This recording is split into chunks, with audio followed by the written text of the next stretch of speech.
morning, everybody. As Francesco was saying, my name is George Vega. I'm the Deputy Chief for Investigations for the Albuquerque Police Department.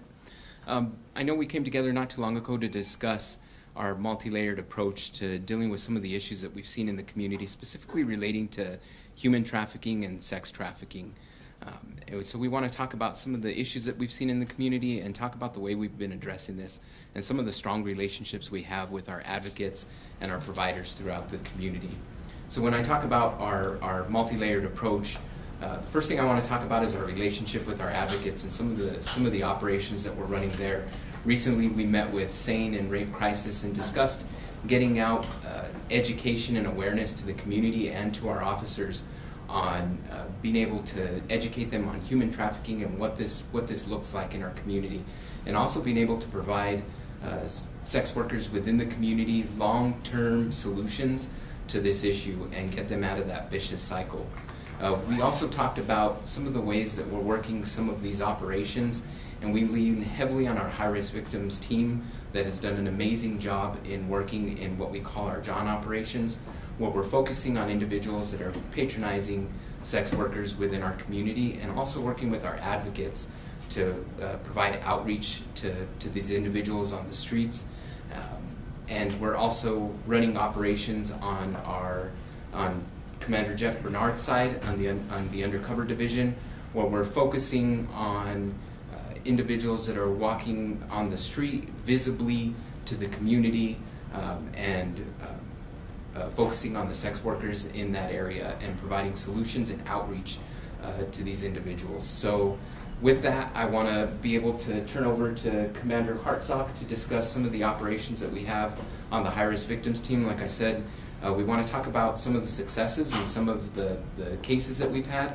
And I do want to highlight yesterday that we had Tehani Johnson and Roderick Noseweather that were indicted on the federal side for federal human trafficking violations.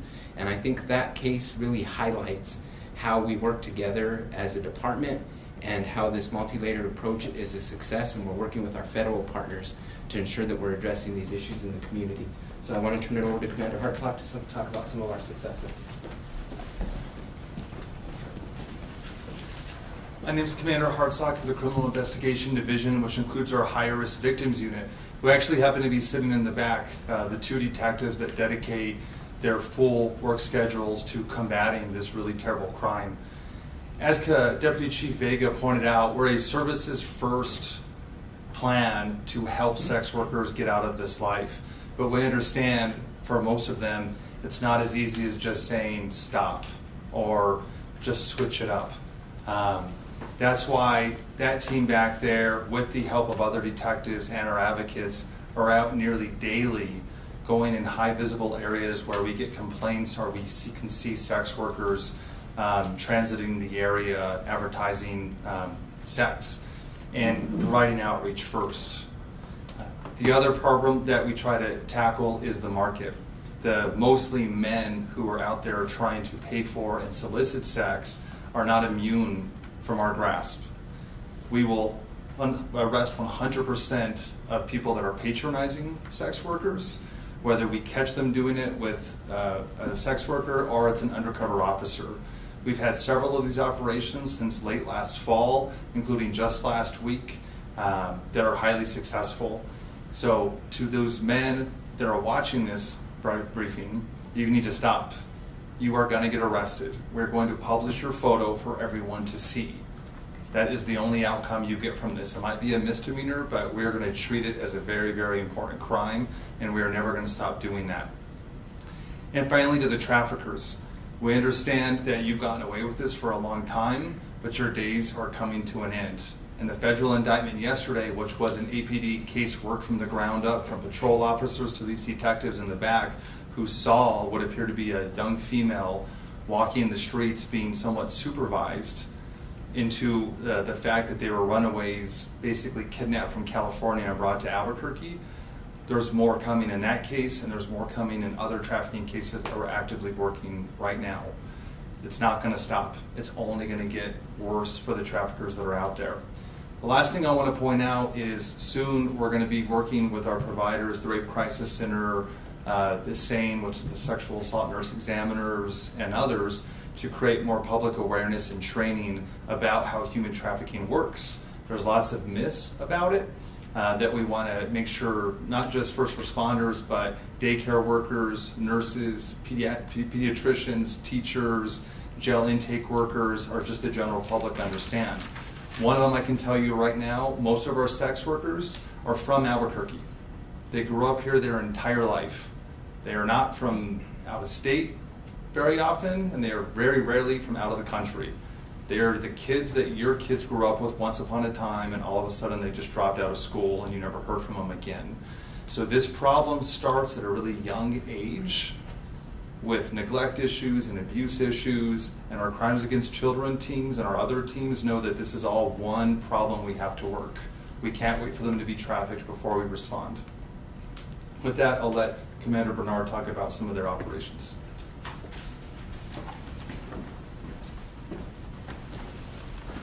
Good morning, everyone. I'm Commander Jeff Bernard of the Investigative Services Division.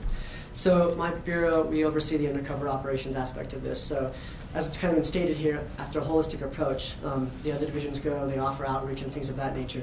But when we still have sex workers going in high visibility areas and blatantly committing crimes in those areas, we still have to take some sort of enforcement action. So we kind of come in on the back end and we take that enforcement action when we see those things. And we often see that these are areas that have high crime going on with other things. We see narcotics trafficking going on in these areas, and ultimately we'll also see some violent crime in these areas as well. So it offers a high visibility approach to everything. And even when we're doing these operations where arrests happen, it's also, we still focus on the outreach, and if we have any victims of human trafficking, we coordinate with the other division right away. So in our last operation, we immediately contacted the high-risk victims unit so they could come out and talk to a person that disclosed they were being trafficked. So our goal for these is always to assist those that are being sex trafficked and to help the community, but we also have an obligation to uphold the laws that are out there, and that's basically the goal of these operations. I wouldn't say that in the 2 operations we've done in the last couple of months, we've had about 20 arrests from those. Those have ranged from the from sex trafficking cases. We had a couple that have disclosed that, several felony warrants, several misdemeanor warrants, and also possession of drugs for a lot of those operations. And I'll turn it back over to Francesca and any questions. Come talk to me real quick. So I really wanted to just reiterate some of the things that Commander Hartsock and Commander Bernard mentioned. I really want to focus on something that Commander Hartsock brought up, is that we're service-based, and we do have strong relationships with our providers, and we are providing outreach, and our high-risk victim teams does an excellent job of going out and building a rapport, trying to gain trust with the sex workers in order to help them get out of this vicious cycle that they're in. And then, Chief Medina has also made it clear that we work heavily on the services side, and then at some point we do take enforcement, and that's where Commander Bernard's side comes in. But we do want to show you a recording of interaction from high risks of our team, and just show what these interactions look like, so you can get a peek into what they're seeing, what they're dealing with, and how we do offer services to everybody that we do come in contact with. Come talk to me real quick. You're not in trouble. I promise you're not in trouble. You're not in trouble. No, you're good. You're good. So here's what's going on. Okay, and like I said, you're not in any kind of trouble or anything like that. I work for a unit called High Risk Victims Unit. Okay, what my unit specializes in is talking to girls that are out on the street. Okay. And I'm not here making any assumptions or anything like that, right? But I see that the way that you dress, especially for the weather and those types of things. So I come and I talk to people and just see what kind of resources I can offer them.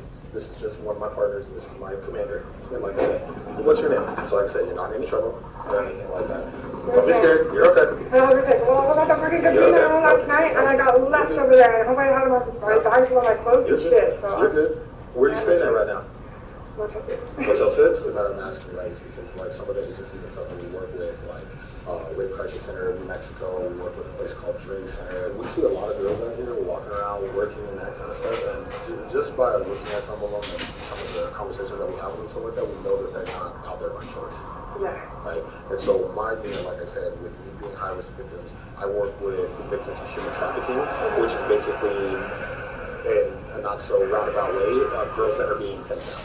girls that have them hampered, have guys that are having them out on the street and stuff like that. So do me a favor, because I don't want to hand you any paperwork or anything like that. I'm not out here running people for warrants or anything like that, but I do want to get your information from you. So in that way, like if I see you again or anything like that, you know I'm a safe person to come and talk to you. I dress like this. Like I'm not out, I don't drive with a fully marked police unit. I don't do any of that kind of stuff. Okay, we'll go ahead and open it up for questions. Go ahead, Jessica. How many people would you guys say you guys have helped out so far, and how many more do you guys think, if you guys have to guesstimate a number of, I guess, sex workers out there that you guys still need to help?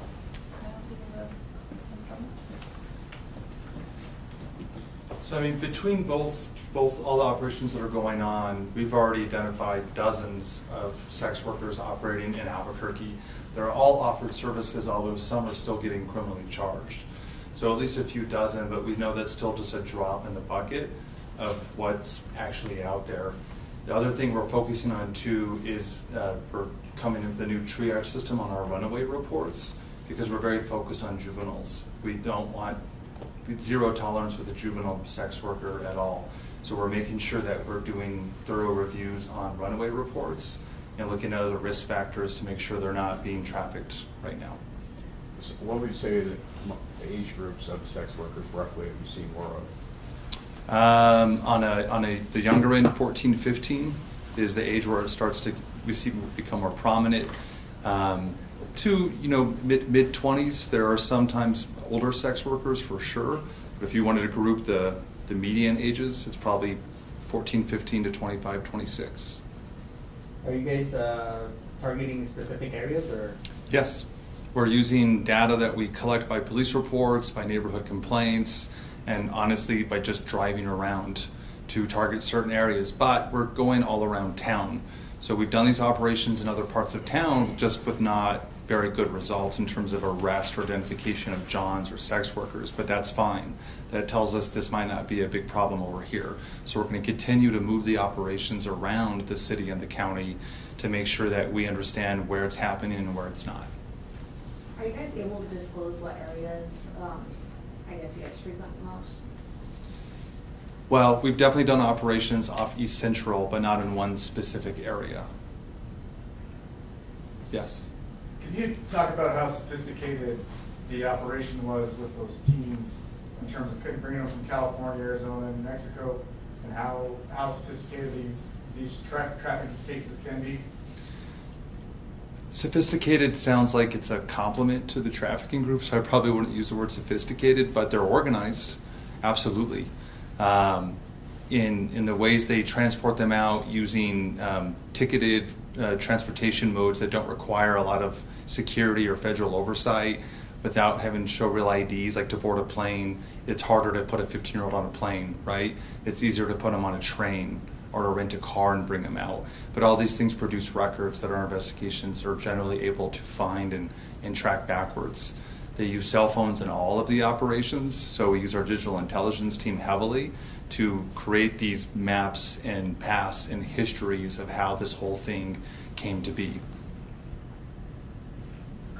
We couldn't see the reaction or the facial expressions of the people on this video, but what are the expressions like, what are the responses when you guys approach these people on the streets? And do you feel a level of danger when you do? Well, we're cops, so we're always careful with anybody we walk up to. But most victims on the first approach aren't just going to grab you, hug you, and say, thank you for saying this, I've been trafficked. It's not about that. It's about planting a seed of trust and credibility that there is someone who cares about this and someone who cares that can do something about it. So a lot of times that first contact is just the officer, and he's sitting right back there right now. He's the one you just watched on the video. It's about planting that seed so the next time we see each other, how did I treat you, right? I treated you with respect, with dignity, and you could hear him saying that in it. So they're conversational, they're polite, but we know it's going to take multiple encounters to build that trust, to help get that victim to feel safe to believe us and get out of this life, or to tell us about who their trafficker is. I wasn't here last press conference, but is this offering the resources, is this brand new this year, or was it from last year as well? We started doing it, we've done it for years, but what we're doing is we're turning up the amount that we're doing it. So with that in case, how does that compare to last year compared to this year? I know we're still barely starting this year, but you gave some statistics about it. Our detectives are out there virtually every day, making sure that if there's visible sex workers walking in areas that we are making contact with them in some way. Now some might just turn and walk away and say, I don't know what you're talking about. That's fine. But it's definitely increased. Do you guys feel, I know you mentioned if, I guess the solicitors are out here looking, you guys are gonna put their pictures out there and show them, even though it is a misdemeanor, you wanna show the public what they're doing. Do you think that approach is kind of scaring them off, or have you seen any results of that at all? So far, it doesn't seem to be scaring them yet, but we think long term it is. And I say that somewhat bragging that the unit is continuing to get men just stopping at a pretty fast pace every time we put an undercover officer out there. And I don't mind telling the public about it. We're going to keep doing it. So if you want to take the risk, that's a cop, go ahead. We'll happily handcuff you, take your photo, and let everyone know what you're up to. So it's up to them if they want to take that risk. You mentioned it's mostly men. Do you know, I guess, like age range wise, what age range they are in that you guys usually catch? Oh, some of these men are, you know, in their early 20s, and some have Grandpa Santa Claus style beards on them. It's a wild age range across the board. We have not had a juvenile person try to patronize someone for sex yet. So they're all adults, but it's wide ranging. We know that there's been a lot of posts on social media of people like just putting it out there. Are you encouraging the public to report this type of stuff or not? Always. We want them to always report human trafficking. There's many hotline numbers. They can call 242-COPS or 911, especially if they believe it's a juvenile. And we do get reports from the public about either people soliciting sex, or they're worried about certain persons being trafficked right now. And those are investigated. When it comes to the resources you're providing the women when the officers are going out and establishing these relationships, does that include like housing, job opportunities, stuff like that? It does, and our partners are so important because a lot of these are non-government provided resources. It's not the police department saying here's housing, which is kind of good. It's this other provider, because again, we want to build trust with the system. So Rape Crisis, SANE, there's lots of other groups. They might receive grants to do it, but they help handle all of those things. CVRC, you know, here's an apartment, or we're going to put you in a different hotel that's away from problematic areas of town where it's easier to fall back into that routine. And in some cases, out-of-state treatment. A lot of these sex workers are battling pretty severe drug addictions and alcohol addictions, and the services they need to be away from their habits, right? And their habits are in Albuquerque sometimes. How long have these partnerships been going on, and have you noticed like it helping? They've been going on for years, but as organizations change leadership, including ours, the partnerships kind of reform all the time. But as of late last week, I met with 3 of our most important partners about the public awareness campaigns, and we are all on the same team. For, I guess, the people that you guys encounter, you say most of them are the ages of 14, 15, up to like 26. If they start so young, people that you guys encounter, how long have they been out in the streets for? Do you guys know? So again, we focus on runaways. Most of our juvenile sex workers, the victims, they've been in runaway reports, usually starting at age 11 or 12. Not always, because to be in a runaway report means you had an adult in your life that actually cared enough to tell police you weren't there. We often find that the adults aren't even reporting the juvenile being missing, so we call them throwaways. A runaway is reported to police, a throwaway child is not. They had no one even notifying any system. They're just disenrolled from school. There's no checks and balances in that kid's life. They're having to survive on their own. Eventually they land in the hands of a trafficker.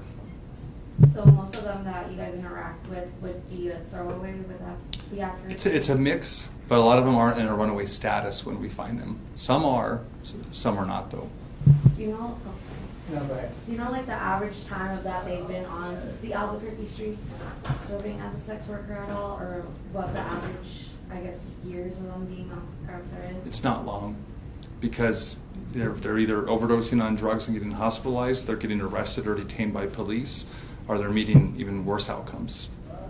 Just a follow-up question with hers. From the teens that you found that they have a missing report, is it from New Mexico or other states? Well, both, but most of the sex workers are local. But the ones from California, obviously, were from California. But one of them was reported as missing in CIC, or both, sorry. Both were reported as missing. So it's not always, but we can't just rely only on runaway reports to find the victims. Since you said most of them are local and most of them are starting from the ages of 11 to 14, is there any plan to address this in schools, in our younger community? Is there any plans in ties with this? There is, and that's part of where our Crimes Against Children unit, for example, is also part of this equation to solve.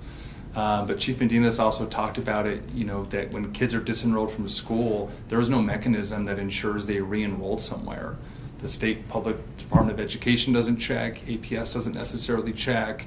It's just kind of not my problem, but it really is all of our problems. So making sure kids are enrolled in school is a real basic thing that could just help. Because if you found all these teenagers that aren't enrolled, well, what are they doing with their time, right? Some I'm sure are just fine, or they're homeschooled, but many are not. So would you, just hopping off that, is there any message you'd like to tell the people at home, like the parents that might have a child in this age group and might still have something they could say to them before they reach the streets? They have somewhere safe to go. They do. We'll help them find that safe place to live, especially if they're underage. Or if you're that parent, think really long and hard. These were the kids your kids grew up with. We should all want to take care of them and not make them be forced into this type of life because they have no other options. Ever since the big busts happened last month, we've been sent videos and pictures of others out there. Where would you suggest people send those videos and pictures to? There's human trafficking hotlines that are online that you can upload pictures and videos to. Some of them are national, but they get routed back to the local police department wherever they're taken. So that's what we encourage. The National Center for Missing and Exploited Children, or NCMEC, is a great resource. They have what's called a cyber tip line. It's a phone call, but it's also an online form. They can say what they're seeing, where they're seeing it. They can be completely anonymous, and it will get routed to us. So that is what we recommend. They can also just call 242 cops or call a police officer to their house, and we can take a report that way.